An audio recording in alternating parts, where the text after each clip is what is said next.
Selling merch is something so many musicians do so badly. If you watch the comments of Instagram or Twitter replies to musicians, fans complain to them about how bad their merch is and how they wish they could just get their act together. But if you make some basic choices, you can do it well so easily. So in this video, I'm going to tell you the best options of how to sell merch, whether you have 0 fans or tens of thousands.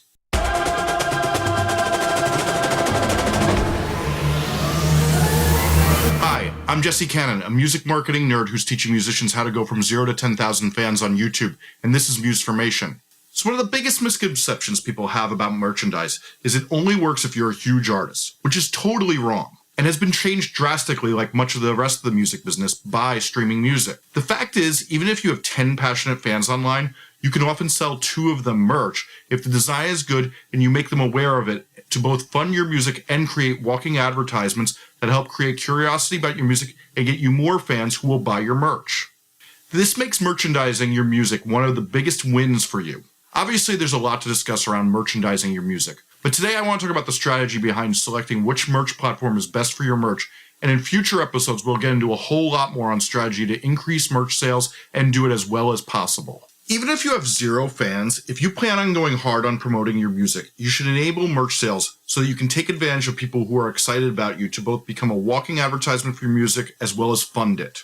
So even if you have no interest in your music, I think it's always a good idea to get a merch store ready, since if things start blowing up for you, you enable every fan who has that rush of loving your song to be able to buy it, and you're able to take advantage of enthusiasm right as it hits and not miss any opportunities. So many artists miss out on that initial wave of enthusiasm when they first blow up, and countless dollars they could have used to fund their next single to build upon that enthusiasm and are left crying about it. But let me also say, without getting in the weeds too much, that only happens if you put up good designs that work emotionally with your music. If you just make a MS Paint design and do the Comic Sans, it's not going to work out well. You need to research the community that you're in musically and the scene around your music, and make sure you're putting out merch that's as good, if not better, than the merch around you. So let's say you have no fans. Here's how I would do merch. We want you to make a merch store through a print-on-demand service, since that means they'll only print shirts or other merchandise whenever somebody orders it, and you will have to put no money down, so you waste no money doing this, just the time it takes to upload the designs to the website, which I imagine you have a decent amount of. You can take the designs you already have for your singles or your logo, as long as they're good, and turn them right into things that can be sold and make money off of. Right now, my 2 favorite stores for doing this are Printful and Manic Merch. Until recently, the problem with print-on-demand services was the prices to do it were astronomical, and fans would complain that the merch people would sell through them were more expensive than their favorite artists' merch. But now you're able to make high-quality merch at a competitive price to other artists and what they sell. As far as the 2 services I just recommended go, Printful has a lot of bells and whistles and a lot of really fashionable t-shirt designs and things that kids like, and if you're selling to highly fashionable people, they're really the way to go. Whereas Manic Merch is a more simple, bare-bones merch provider that can be set up super easy and has a bit better profit margins. The key with these stores is to price your merch so that you make a small profit off of a high-quality design. Now, what does that mean? As I've discussed in plenty of videos, that making visuals that align emotionally with your music not only helps your promotions go further, but those designs can also help you sell merch, which is why it's important to invest in design, since it makes people take you seriously as an artist, and it helps you sell this merch that helps fund your music in the future. Of course, the downside to this is that these stores don't really have a lot of options for customizing to look like your own store and don't feel as fancy as the nice merch stores of your favorite artists. The way around that is to get a store through Big Cartel or Shopify, which can integrate with Printful so you can still take advantage of print-on-demand services, but you end up paying Big Cartel or Shopify's fees on top of it, but the store can look much better and you can sell digital downloads as well. But the problem is you then pay fees for another store on top of Printful and lose profits. But if you're worried about how your aesthetic looks, then this can be worth the money. But if you have no fans, you can always upgrade to this as you have a demand for your merchandise and more people are going to be seeing it. The other option I recommend is, if you have some traction and have a few hundred people who are starting to buy merch from you, is to go the traditional route and fulfill merch yourself, which you pay for up front, store it somewhere, and then pack it and ship it yourself. I particularly like this option for musicians out there who are going to be touring road warriors or have some momentum and want to connect with their fans a little bit more through the merch they sell.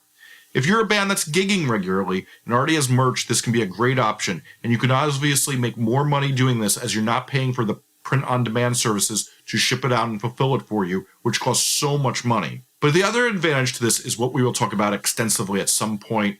Tony Hsieh, the founder and CEO of Zappos, talked about this concept of random acts of wow, where the company would do little things that would excite customers so much that they would then talk about Zappos on social media or tell their friends, like, I can't believe they did this for me, like ship it even sooner and make sure that the product had a little extra treat. With the group Man Overboard that I used to manage, we had a huge merch line, and we took a hint from this. We ran our own merch organization, and the band would customize writing messages to fans that often made a play on their name or wrote a personal message to them about something in their merch orders. We dropped stickers and postcards in with the orders, and the amount of shares we got about people being like, wow, I can't believe they did this, really did great advertisements to keep growing our merch brand, which really blew up over time. If you want to do this yourself, I recommend selling on Bandcamp or Limited Run. I find Limited Run to have many cool options, and with them you get a free mailing list provider that kills two birds with one stone and can cut down on the fees you're paying each month for that. Since they both allow physical items and digital downloads to be sold, they are both a great solution. Just remember, if you're planning to fill these items yourself, there's tons of headaches with it. Bad shipments, wrong sizes, and tons of other issues that you need to take care of that will get fans angry with you if you don't handle them properly. While this may seem minimal, when about 2 out of every 100 orders have an issue with it, it can really bring you down. But I will say this, I really like it for an artist that's starting to do well, as personal interactions you can have with their fans can really grow them into super fans. As I'm always talking about building relationships, the fans that buy from you open a door for you to build a relationship that can really grow if you do it right. But once your merch store is doing really well and you have hundreds or thousands of paying fans, you don't want to fulfill it yourself because it takes too long. So I like to do this through Printful or through a merch fulfillment company, but I highly recommend moving your store to something like Shopify, as they offer the best tools in the game in exchange for some pretty high fees. Whether it's having excellent SEO so fans can find your merch easier, onto just a great trustworthy interface that keeps the people who order from you up to date, or just having a clean interface that customers trust who want to buy from you. In fact, in a future video, I'm even going to argue that Shopify is the best platform to build your music website on for most artists, since you could kill two birds with one stone by paying for just Shopify instead of a separate website, since Shopify has all the functionality and more of the best website platforms out today. But its true power lies in the ability to market and present merch in a professional way. And if you're going to be selling tons of merch, they are at this point the best tool in the box for helping you sell merch more effectively. I would work up the scale in your merchandise over time and choose the routes I outline here. If you have any tips or questions on merchandise companies or how to do this properly, leave them below in the comments. Thanks for watching.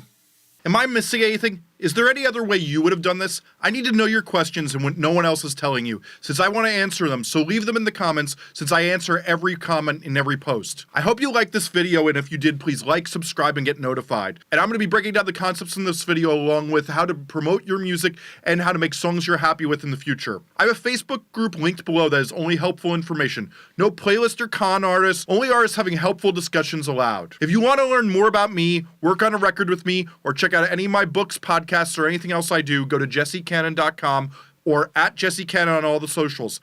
One last thing, there's 2 playlists here. One is on how to grow your fan base from 0 to 10,000 fans, and the other is on how you make songs you're more happy with. And the other is on how you promote your music with Spotify. And the other is specially chosen to match this video. Or you can hit the subscribe button below and stay tuned as I have tons of tips for musicians.